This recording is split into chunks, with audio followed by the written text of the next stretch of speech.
High guys, welcome back to my channel Anamika ব্লগে তোমাদেরকে স্বাগত জানাই। তো তোমরা কেমন আছো? আশা করি ভালো আছো। আমিও খুব ভালো আছি।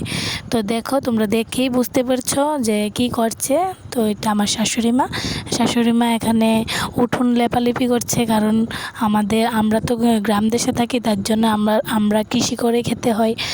তো আজকে আসবে আমাদের বাড়িতে ধান। তো আমরা যে ধান ক্ষেত লাগিয়েছিলাম, তো এই ক্ষেতের ধান পেকে গেছে, তার জন্য বাড়িতে আসবে ধান ক্ষেত আজকে কাটা হবে, তার জন্য নিয়েছে 6 জন লোক। তো তাদের জন্যও রান্না করতে হবে। তার জন্য আমি সকালে আজকে কিছু চাটাও খাইনি, প্রচণ্ড গরম, তার জন্য কয়েকটা মুরালি খেয়েছি। মুরালি আমরা মেলা থেকে নিয়ে এসেছিলাম। তো দেখো, এখানে আমি মাসকলাই টেলে নিয়েছিলাম, তো এখন এটি চুরি নিচ্ছি। তারপর এখানে অর্ণব খেলা করছে, আমার ছেলে। যারা ধান ক্ষেত কাটবে তাদের জন্য রান্না করতে হবে, তার জন্য নিয়ে এসেছে বাজার থেকে মাছ। তো আমি বসিয়ে দিয়েছি মাসকলাইগুলি ভেঙে মিক্সচার করে গুঁড়ো করে, তো আমি গরম জলে দিয়ে সিদ্ধ বসিয়ে দিয়েছি। তারপর মাছের মাথা দিয়ে মাসকলাই দিয়ে রানবো, আর মাছের পেঁয়াজি করব। তারপর একটা ভাজি বানাবো। তারপর আমি এখানে ভাজিটা বানিয়ে ফেলেছি।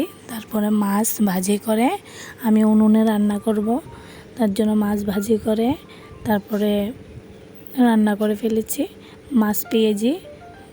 তারপর করেছি মাসকলাই আর আলু উস্তা ভাজি। তারপর ঘরে ছিল আগের দিন রাতের দেশি মুরগের মাংস, তো আমি নিয়ে নিয়েছি দেশি মুরগের মাংস দিয়ে ভাত। তো আমি সকালে এই দেশি মুরগের মাংস দিয়ে ভাত খেয়ে ফেলেছি রান্না করে।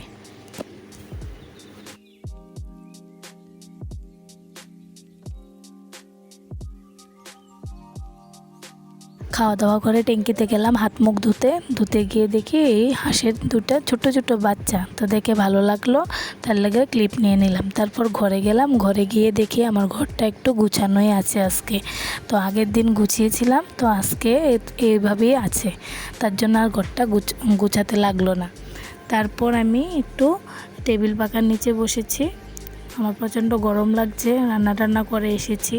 তারপর গেলাম স্নান করতে। তো স্নান করতে গিয়ে দেখি ডাঁটা শাক আর খারকনের শাক তুলে রেখেছে আমার শ্বশুরমশাই। তো আমি আর রান্না করলাম না এই শাকগুলিকে। তারপর স্নান টান করে কাপড় টাপড় শুকোতে দিয়ে তারপর চলে গেলাম ঘরে। এই যে দেখো, আমার উঠানটা খুব সুন্দর লাগছে। তো লেপা পোছা করলে কী না ভালো লাগে, সবই ভালো লাগে। তো উঠোনটাও খুব সুন্দর লাগছে। তো আমি এই যে চারাগুলি এখনও লাগাইনি, আমি মেলা থেকে এনেছিলাম চারাগুলি, তো এখনও রয়েছে। তো আমি এখন দেব পূজা। তো পূজা দেওয়ানোর আগে দেখি যে বেলপাতা, তুলসী পাতা, ফুল আমার শাশুড়ি মা তুলে রেখেছে। তো তারপর আমি সিঁদুরটা দিয়ে নিচ্ছি। তো সিঁদুরটা দিয়ে তারপর আমি পূজা দিতে যাব।